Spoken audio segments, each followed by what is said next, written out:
We're going to take the president head on. The honeymoon is over.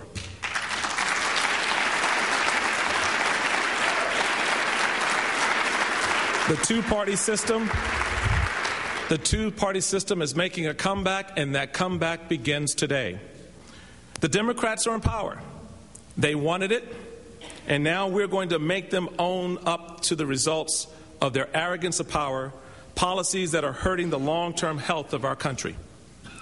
We're going to give voice to the growing chorus of Americans who realize that there is a difference between creating wealth and redistributing wealth. Simply put,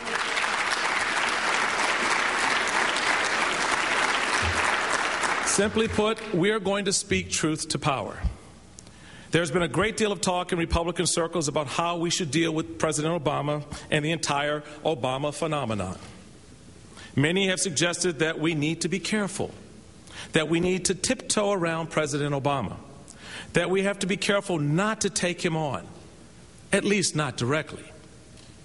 This has led to some hand-wringing among some Republicans, and quite frankly, I think some missed opportunities. We've seen strategists writing memos and doing briefings urging the Republicans avoid confronting the president, steer clear of any frontal assaults on his administration.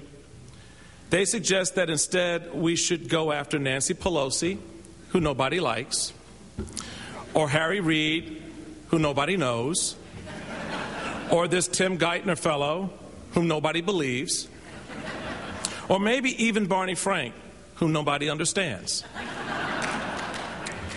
In the same way that the Democrats target conservative talk show hosts and former vice presidents, we should also engage in some misdirection, just like they do. The argument goes that we should be careful here because the polls suggest that President Obama is popular. Well, the president is personally popular. Pity the poor fool who paid money to get that poll. I think that's pretty obvious. Folks like him. He's got an easy demeanor. He's a great orator. His campaign style is wonderful. His campaign was based on change and hope. He's young, he's cool, he's hip. He's got a good-looking family. What's not to like? He's got all the qualities America likes in celebrity, so of course he's going to be popular. Only one problem. He's taking us in the wrong direction and bankrupting our country. That I do not like.